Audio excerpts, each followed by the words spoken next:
तर नमस्कार मित्रांनो, मी विनोद आपल्या सर्वांचं पुन्हा एकदा स्वागत करतो आपल्या मराठी टेक इन्फो या चॅनलमध्ये. बघा मित्रांनो, आपलं जर लॉटरीमध्ये नाव आलं असेल तर पडताळणी समितीकडे गेल्यानंतर जे डॉक्युमेंट पडताळणी करतो त्यानंतर तुम्हाला एक रिसिप्ट भेटते आणि ते रिसिप्ट घेऊन तुम्हाला जी शाळा मिळाली आहे त्या शाळेत ती रिसिप्ट घेऊन तुमचे डॉक्युमेंट घेऊन तिथे ॲडमिशन करायचं आहे. बरं, अनेक जणांना जे जात प्रवर्गामध्ये मोडत आहेत, ज्यांना कास्ट सर्टिफिकेट बरोबर इन्कम सर्टिफिकेटसुद्धा मागितलं जात आहे, अशांसंदर्भात सुद्धा बोलणार आहोत. तसेच जे वेटिंग लिस्टमध्ये आहे त्या संदर्भात सुद्धा बोलणार आहोत. वेटिंग लिस्ट संदर्भात सुद्धा बोलणार आहोत, कधी वेटिंग लिस्ट लागणार आहे. बघा मित्रांनो, तुमचा जो प्रवेश आहे तो कोणकोणत्या कारणांनी नाकारला जाऊ शकतो. बघा, ज्या बालकांनी यापूर्वी RT 25% अंतर्गत शाळेत प्रवेश घेतला आहे आणि घेतला असूनही पुन्हा अर्ज केला आहे तर तुमचा प्रवेश नाकारला जाऊ शकतो. किंवा अर्ज भरताना चुकीची माहिती भरून पुन्हा प्रवेश घेतल्याचे आढळल्यास तुमचा प्रवेश नाकारला जाऊ शकतो. किंवा अनेक पालकांनी समजा तुमचा चुकीचा फॉर्म भरला गेला आहे आणि तुम्ही जो फॉर्म डिलीट न करता पुन्हा नवीन अर्ज केला आहे तर सुद्धा तुमचा फॉर्म हा रिजेक्ट होऊ शकतो. दुसरी गोष्ट म्हणजे अवैध निवासाचा पुरावा, म्हणजे तुम्ही तो ॲड्रेस प्रूफ देणार आहेत तर अवैध जर ठरवलं पंचायत समितीने किंवा पडताळणी समितीने तरीसुद्धा तुमचं ॲडमिशन कॅन्सल होणार आहे. तसेच जन्मतारखेचा दाखलासुद्धा तसंच आहे. जातीचे प्रमाणपत्रसुद्धा जर चुकीचे दिले तरी तो अवैध ठरणार आहे. उत्पन्नाचा दाखलासुद्धा अवैध जर दिला तुम्ही तरी तुमचा नाकारला जाऊ शकतो प्रवेश. फोटो ID अवैध दिला तरी अर्ज नाकारला जाऊ शकतो आणि अवैध दिव्यांग प्रमाणपत्र दिलं तरी तुमच्या पाल्याचं ॲडमिशन हे नाकारलं जाऊ शकतं.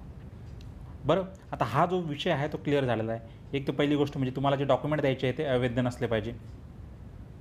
बरं, जर अवैध नसतं नाही पंचायत समिती किंवा पडताळणी समितीने तुमचा ॲडमिशन कॅन्सल केलं तर दाद कोणाकडे मागायची हे मागच्या व्हिडिओमध्ये सांगितलं आहे, तरी पुन्हा एकदा सांगतो.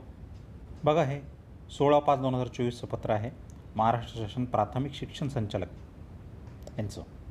बघा, 10वा मुद्दा आहे, समितीने संबंधित विद्यार्थ्यांचे कागदपत्र तपासणी करून प्रमाणित केल्यानंतर सदर विद्यार्थ्यांना प्रवेश देण्याची सुविधा RT पोर्टलवर करण्यात येत आहे.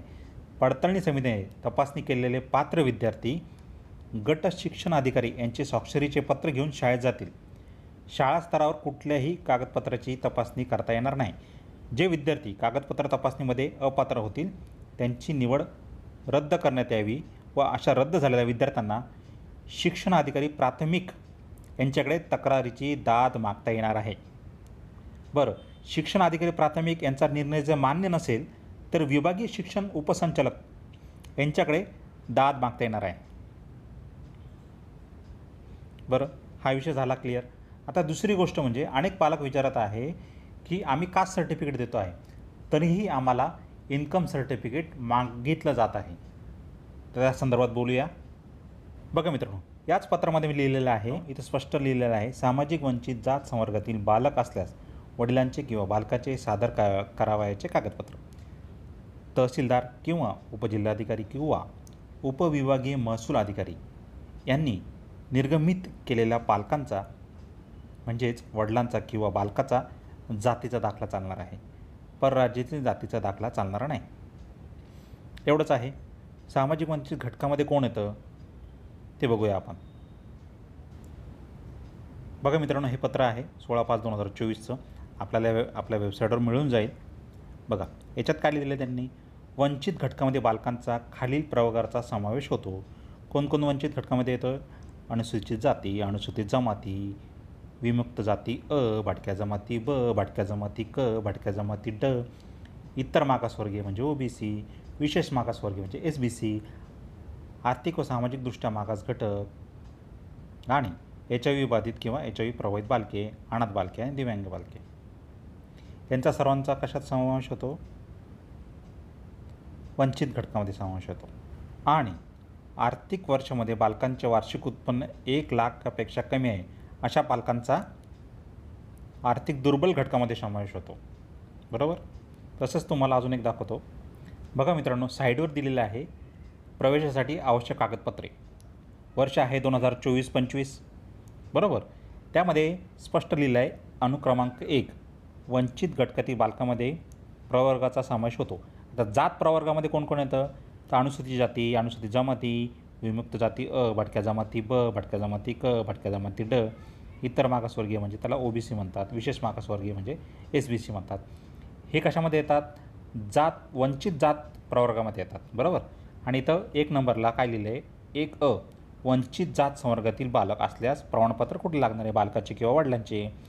तर उत्पन्न दाखल्याची आवश्यकता नाही, तर स्पष्ट लिहिलं आहे त्यांनी काय सांगितलं, फक्त कास्ट सर्टिफिकेट लागणार आहे. कोणी जर असं मागितलं तर त्यांना तुम्ही दाखवून द्या. आणि हे कुठे मिळणार आहे तुम्हाला, हे तुम्हाला वेबसाईटवर मिळून जाईल. प्रवेशासाठी आवश्यक कागदपत्र झाले, त्यानंतर आपण जो 16/5चं जे लेटर आहे ते सुद्धा नोटिफिकेशनमध्ये तुम्हाला मिळून जाईल. तसेच अनेक पालक विचारत आहे की RTच्या वेटिंग लिस्टमध्ये आमचं नाव आहे, तर आमची लिस्ट कधी लागणार आहे, तसेच किती जणांचं ॲडमिशन हे होणार आहे. बघा मित्रांनो, हे बघा ॲप्लिकेशन आलेलं आहे 2,42,516. त्यानंतर लॉटरीमध्ये किती जणांचे नाव आलेले आहेत, तर 93,009, बरोबर. वेटिंग लिस्टमध्ये आहे साधारणतः 71,276. आणि आज दिनांक आहे 26 तारखेपर्यंत 12,510 यांचं ॲडमिशन झालेलं आहे, बरोबर. म्हणजे आता जे 93,000मध्ये ज्या कोणी विद्यार्थ्यांचं पडताळणी समिती ॲडमिशन नाकारेल, त्यानंतर हे वेटिंग लिस्टमध्ये आहे त्यांचा विचार केला जाईल. आतापर्यंत 12,510 सीट ॲडमिटेड झालेल्या आहेत, म्हणजे 12,510 विद्यार्थ्यांचं ॲडमिशन कन्फर्म झालेलं आहे. कितीपैकी, तर 93,009 पैकी. आता यांना 31 तारीख दिलेली आहे शेवटची, पडताळणी समितीपर्यंत तुमचं डॉक्युमेंट व्हेरिफिकेशन करून ॲडमिशन घेण्यासाठी 31 तारीख आहे. जर पडताळणी समितीने 31 तारखेपर्यंत पडताळणी समितीकडनं एवढे 93,000 व्हेरिफिकेशन झाले नाही, तर त्यांना कदाचित डेट वाढून मिळू शकते. कन्फर्म नाही, पण मिळू शकते.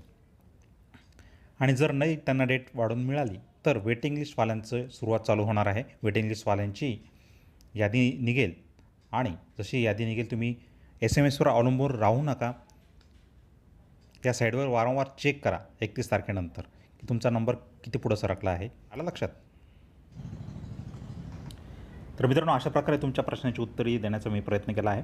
व्हिडिओ आवडला असेल लाईक करा, शेअर करा, आणि नवीन असेल तर चॅनलला सबस्क्राईब करायला विसरू नका. तर मित्रांनो, आता तुमची रजा घेतो. तोपर्यंत जय हिंद, जय महाराष्ट्र.